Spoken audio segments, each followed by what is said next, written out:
నమస్తే, welcome to Andhraprabha. పిల్లలు తప్పు చేస్తే పెద్దలుగా మనం మందలిస్తూ ఉంటాం. మరి ఓవర్ చేస్తే ఒక్కటి తగిలిస్తాం. ఇది పిల్లల విషయం. మనమే ఓటేసి మనమే అసెంబ్లీకి చట్టసభలకు పంపే నాయకులు తప్పులు చేస్తే మళ్ళీ వచ్చే ఎన్నికల్లో ఓటేయాలా లేదా అనేది డిసైడ్ చేసుకుంటాం. అయితే వారే ప్రజల సాక్షిగా, అసెంబ్లీ సాక్షిగా బూతుల దండకాలు వల్లివేస్తే పరిస్థితి ఏంటి? ఎవరిని అడగాలి? ఎక్కడ కంప్లైంట్ చేయాలి?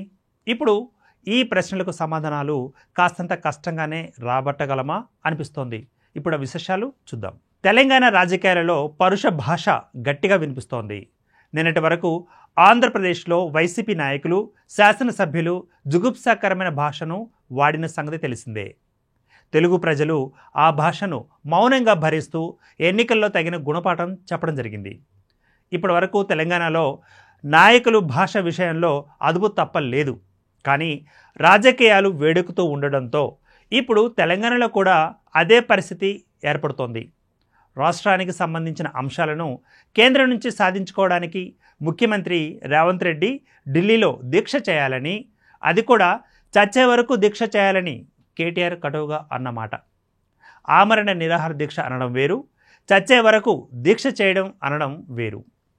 కేటీఆర్ మాటలతో నొచ్చుకున్నారో ఏమో తెలియదు, కానీ ముఖ్యమంత్రి రేవంత్ రెడ్డి కూడా తాజాగా నోరు జారారు.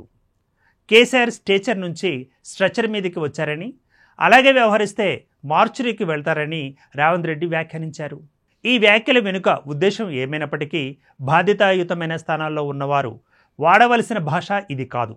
ఆంధ్రప్రదేశ్లో ఇలాంటి భాషను మాట్లాడిన వారు ఏం సాధించారో ప్రేక్షకులకు బాగా తెలుసు. సరిగ్గా అలాంటి భాషను ప్రోత్సహించిన జగన్ రెడ్డి కూడా 11 సీట్లకే పరిమితమయ్యారు. వైసీపీతో పాటు రాష్ట్రం కూడా దెబ్బతిన్నది.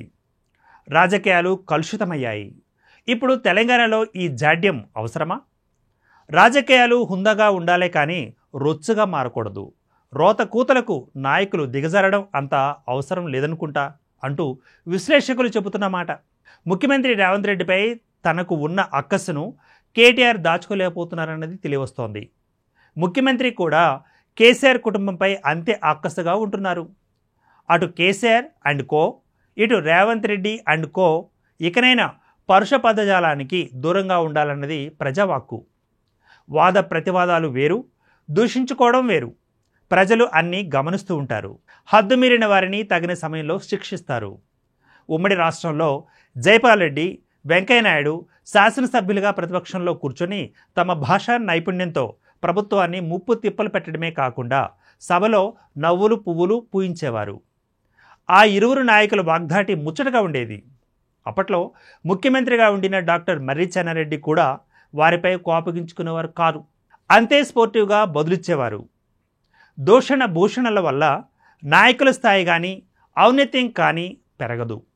ఆంధ్రప్రదేశ్లో కొంతమంది మాజీ మంత్రులను, ఇప్పటికీ బూతుల మంత్రులని పిల్లలు కూడా పిలుచుకోవడాన్ని తెలంగాణ రాజకీయ నాయకులు గుర్తించి తమను తాము సంస్కరించుకుంటే మంచిది. రాజకీయాలలో ఉన్నవారు ప్రత్యర్థుల చావు కోరడం సమర్థనీయం కాదు. ఇకనైనా తెలంగాణలో ప్రజలు ఎంత స్వచ్ఛంగా ఉంటారో రాజకీయ నాయకులు కూడా అలాగే ఉండాలని, ఉంటారని కోరుకుందాం.